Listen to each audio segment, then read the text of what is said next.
시장을 지배하던 해묵은 공식, 저금리엔 성장주, 고금리엔 가치주라는 이분법적 사고는 이제 완전히 무너졌습니다.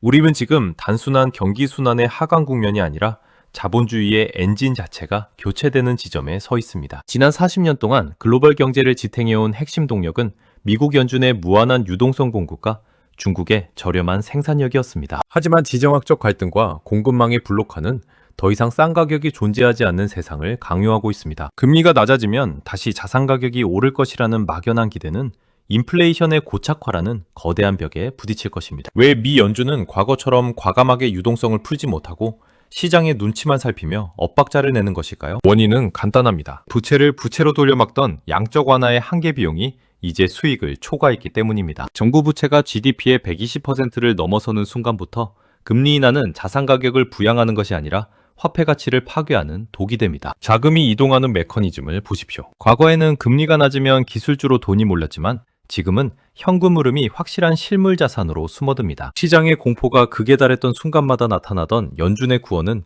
이제 더 이상 보장되지 않는다는 점을 명심해야 합니다. 그렇다면 자본은 어디로 향하고 있습니까? 그들은 단순한 수익률이 아니라 지속 가능한 생존 구조를 찾고 있습니다. 전 세계 시가총액 상위 기업들의 현금 보유 비중을 분석해보면 그들이 공통적으로 에너지 인프라와 AI 연산 능력에 집착하고 있음을 알 수 있습니다. 이것은 단순한 투자가 아니라 향후 100년의 지배력을 결정지을 자원 확보 전쟁의 서막입니다. 인공지능이 세상을 바꾼다고들 하지만 그 인공지능을 돌릴 전력이 없다면 그것은 고철 덩어리에 불과합니다. 샘 올트먼이 수조 달러의 펀딩을 통해 칩 제조와 에너지망을 통합하려는 이유도 바로 이 구조적 결핍 때문입니다. 개인 투자자들이 차트의 보조 지표에 매몰되어 있을 때 거대 자본은 이미 전기와 반도체라는 새로운 통합 패권을 구축했습니다. 밸류에이션의 기준 자체가 바뀌고 있습니다. PER이나 PBR 같은 과거의 잣대로는 현재의 시장을 절대 해석할 수 없습니다. 이제 기업의 가치는 얼마나 벌었는가가 아니라 얼마나 효율적으로 에너지를 제어하고 연산으로 치환하는가로 결정됩니다. 이 거대한 전환점에서 당신이 보유한 자산 중 부채 기반의 자산은 급격히 가치를 잃게 될 것입니다. 반대로 구조적 해자를 가진 공급망의 핵심 마디를 선점한 자산은 금리와 상관없이 폭발적으로 성장합니다. 우리는 오늘 이 영상에서 그 핵심 마디가 무엇인지, 그리고 당신의 포트폴리오를 어떻게 재설계해야 하는지 구체적으로 다룰 것입니다. 단순히 어떤 주식을 사라는 조언이 아닙니다. 자본이 흐르는 길목을 지키는 방법을 배우셔야 합니다. 구조를 이해하지 못한 채 수익을 바라는 것은 구멍난 그물로 물고기를 잡으려는 것과 같습니다. 시장은 잔인할 만큼 효율적입니다. 준비되지 않은 자의 자산은 준비된 자의 주머니로 조용히 이동할 뿐입니다. 자, 이제 냉정하게 현실을 진단하고 새로운 시대의 수익 구조를 설계해 보시죠. 디지털 혁명의 정점에서 우리가 마주한 가장 거대한 벽은 아이러니하게도 가장 아날로그적인 요소인 전력입니다. 인공지능이라는 거대한 지능 체계를 유지하기 위해 필요한 에너지는 인류가 지금까지 경험한 그 어떤 기술보다도 압도적입니다.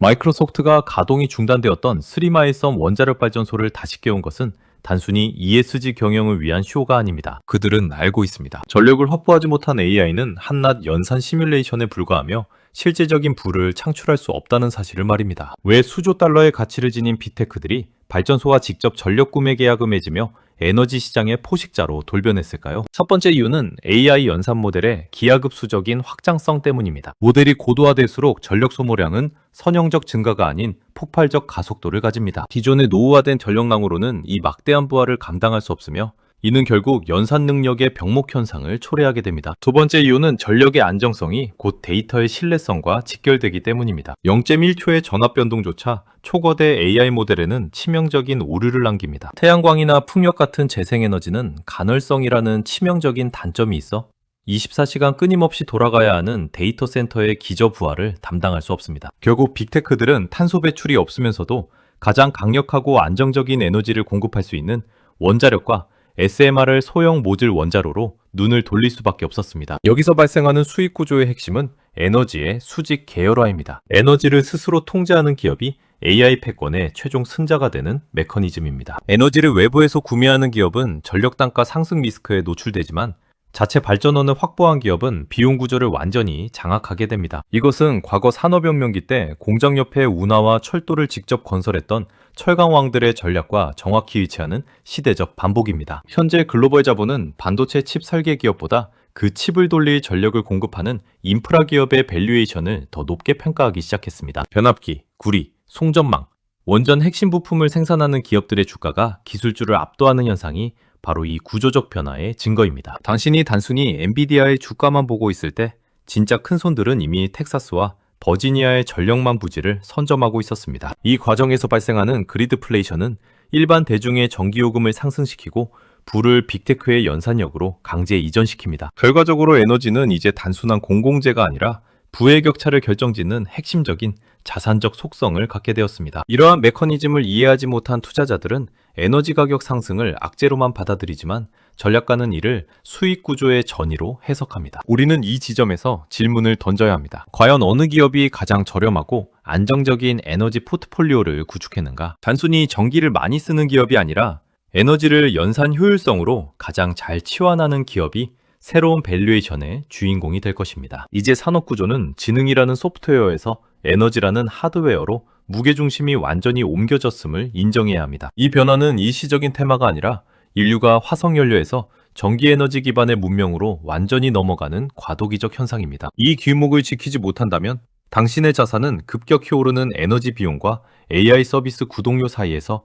녹아내릴 수밖에 없습니다. 이제 우리는 에너지 패권을 손에 쥔 기업들이 어떻게 전 세계의 현금 흐름을 빨아들이는지 그 구체적인 경로를 추적해 보겠습니다. 이제 기업의 수익 모델은 무엇을 파느냐의 문제를 넘어 누구의 인프라를 거치지 않고는 생존할 수 없는가의 싸움으로 변모했습니다. 과거의 소프트웨어 기업들이 구독 모델로 안정적인 현금 흐름을 창출했다면 이제는 그 상위 포식자인 인프라 제공자들이 모든 이익을 흡수하고 있습니다. 우리는 이것을 디지털 지대 추구라고 부르며 이는 자본주의 역사상 가장 강력한 독점 구조를 형성하고 있습니다. 왜 수많은 AI 스타트업들이 수조 원의 투자를 받고도 정작 흑자를 기록하지 못하고 사라지는지 그 메커니즘을 파헤쳐야 합니다. 원인은 명확합니다. 그들이 벌어들이는 매출의 절반 이상이 엔비디아의 칩 비용과 마이크로소프트, 아마존의 클라우드 사용료로 고스란히 빠져나가기 때문입니다. 결국 하위 서비스 기업들은 구조적 모순에 빠져 있으며 이는 투자자들에게 치명적인 함정이 됩니다. 이제 투자자들은 서비스를 제공하는 기업이 아니라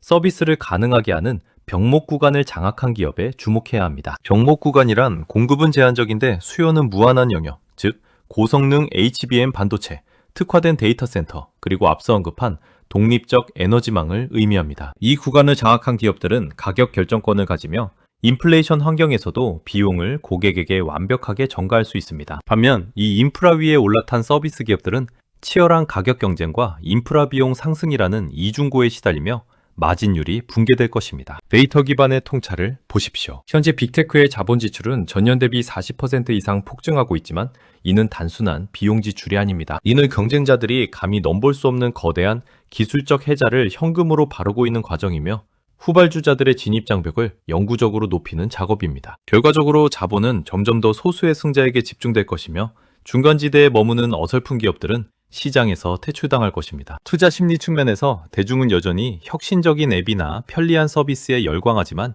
영리한 자본은 그 서비스의 원가를 구성하는 자산에 배팅합니다. 당신이 매달 지불하는 챗GPT 구독료의 상당 부분은 결국 원자력 발전소의 정비 비용과 엔비디아의 차세대 칩 연구비로 흘러가고 있습니다. 이러한 현금 흐름의 대이동은 자산 배분의 패러다임을 성장주에서 인프라형 가치주로 강제 전환시키고 있습니다. 기술적 분석으로 보아도 과거의 저항선이었던 인프라 관련 주식들의 밸류에이션 상단이 새로운 지지선으로 바뀌는 현상이 목격됩니다. 이는 일시적인 과열이 아니라 시장이 이들 기업을 유틸리티가 아닌 성장 엔진으로 재정의하기 시작했다는 신호입니다. 만약 당신의 포트폴리오가 여전히 2021년식 꿈을 먹고 사는 성장주에 머물러 있다면 당신은 희생양이 될 가능성이 큽니다. 이제는 기업의 현금 흐름표를 열어 그들이 벌어들인 돈이 어디로 재투자되는지 혹은 누구의 호주머니로 빠져나가는지 확인해야 합니다. 진정한 수익 구조는 매출의 크기가 아니라 그 매출에서 빠져나갈 수 없는 고정지출의 수혜자가 누구인지 찾는 데서 시작됩니다. 정부 정책 또한 이러한 인프라 독점을 가속화하고 있습니다. 국가 안보라는 명분 아래 자국 내에 에너지를 가진 데이터 센터를 유치하려 하기 때문입니다. 지정학적 리스크가 커질수록